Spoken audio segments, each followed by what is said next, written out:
Can I help you? Just a cup of coffee, please. Coming right up. Oh, there's no charge. Thank you.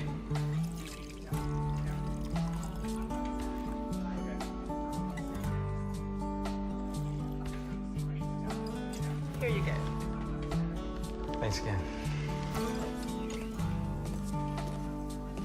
Thank you for your service. Thank you for your support. Do you want to picture with the soldier? Can I take a picture? Sure. All right, smile. There you go.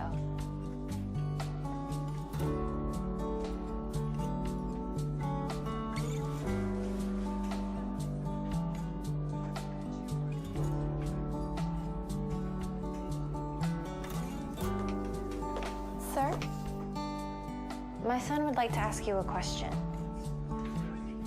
Are you a hero too? That man said you were.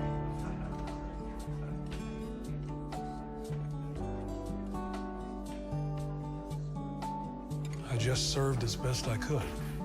Can we take a picture? Sure. All right, smile big. What do you say? Thanks. Thank you.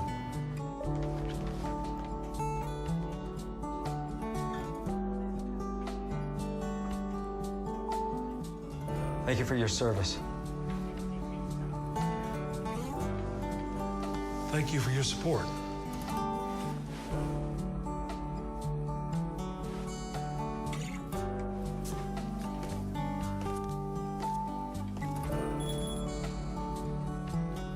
Can I get you a refill?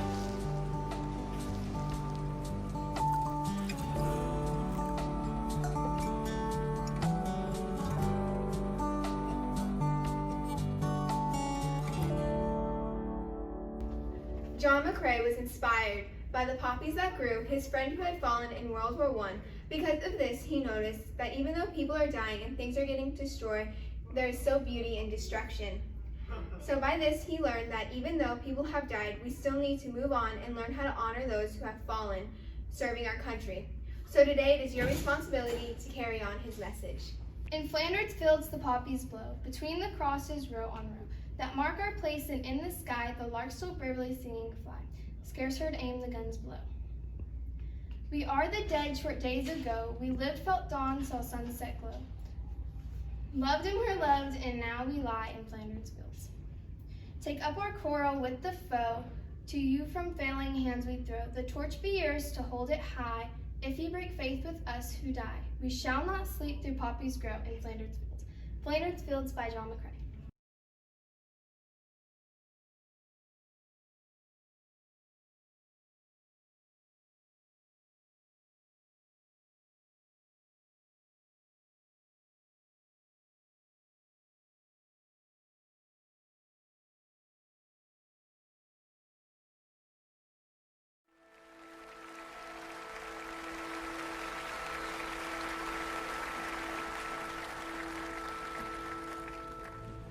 We were headed to Omaha Beach, and I was glad. After all the fighting in Africa and Sicily, I just wanted to get this war over with. It was daylight on the 6th. I went up on deck and found my brother Bill there. We talked about our chances and what our parents would think. About 6 a.m., the signal came to go to stations. My brother and I promised whoever survived would take care of the other's family. And we shook hands and went our separate ways. I climbed down the nets and got into the Higgins boat with my unit.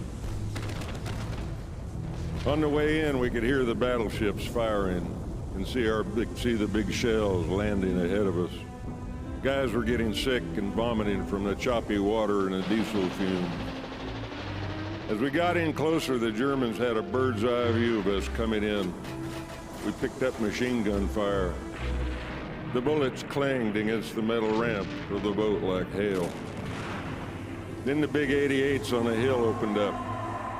Every time a shell whistled overhead, all you could hear was the sound of a banshee screaming.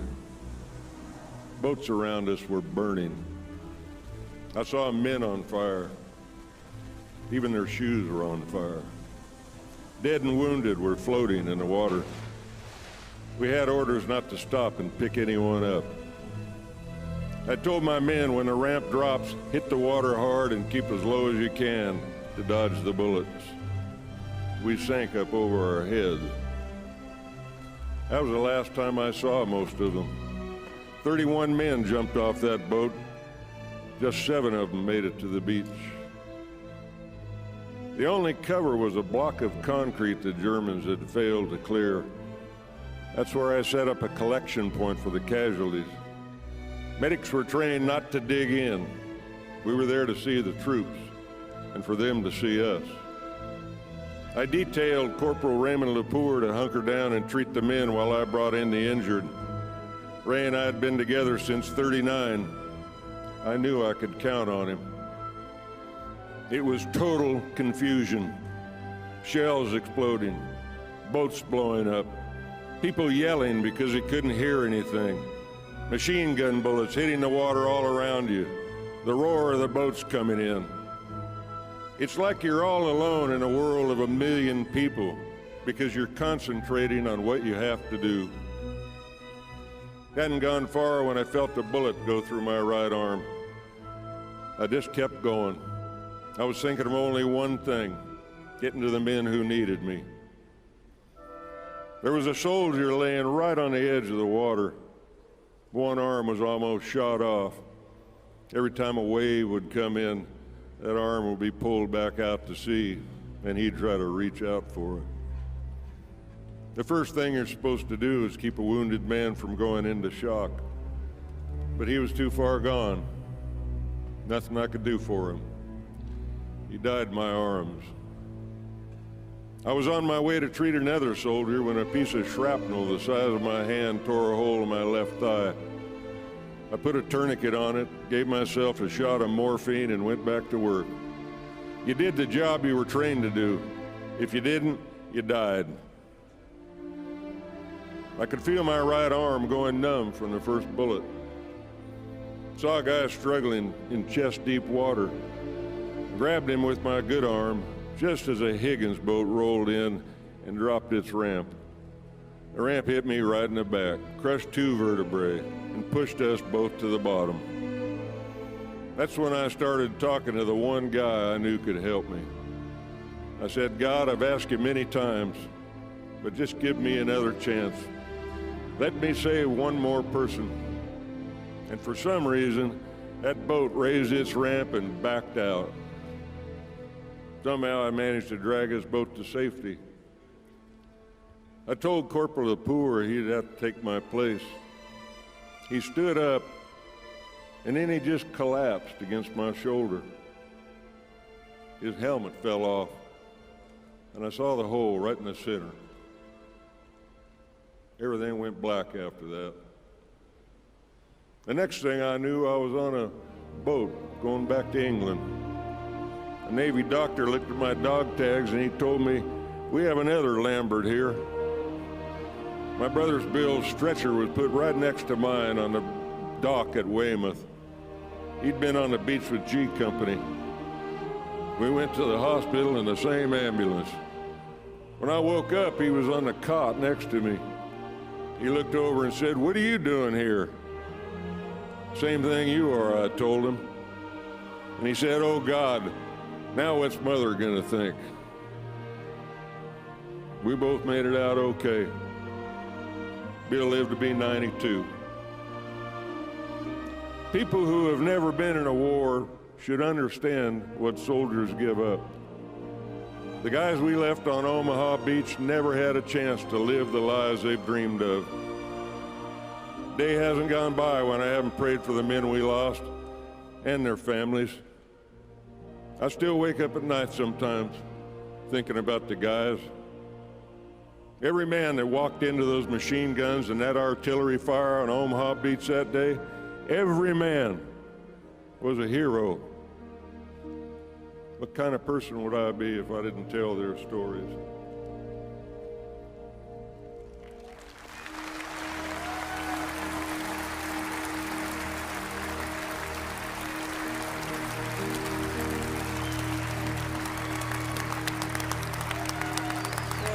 Such an honor. Such an honor, sir, to tell your story. God bless you.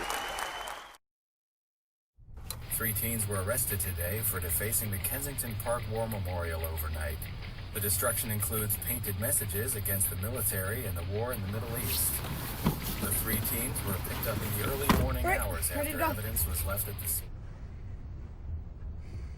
Grandpa, something wrong? Some people sure have short memories, and those who are too young to know need to be taught. Come on, I want to show you guys something.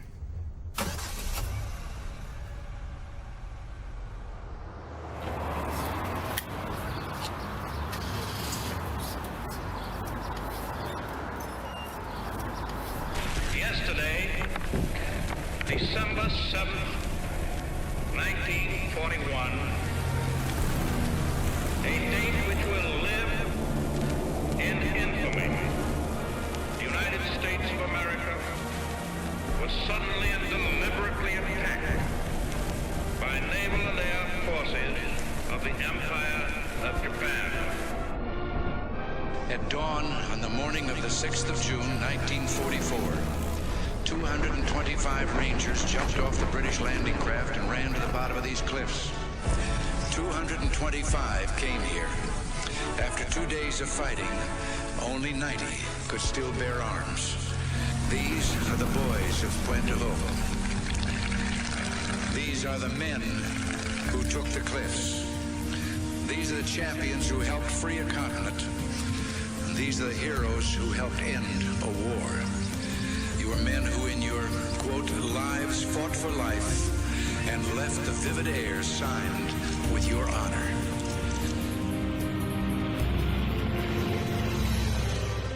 In the name of God and country, I learned to defy gravity. To honor my family, I lived in the belly of a beast. I fixed the hearts of iron monsters. I became a worm in the mud for dignity. For honor. For righteousness' sake. For God and country. I fought for you. I fought for you. For you. I fought for you. I fought for you. I fought for you. I fought for you. For you. For you. For you. For you. I fought for you. I fought for you. I fought for you, and I'd do it again.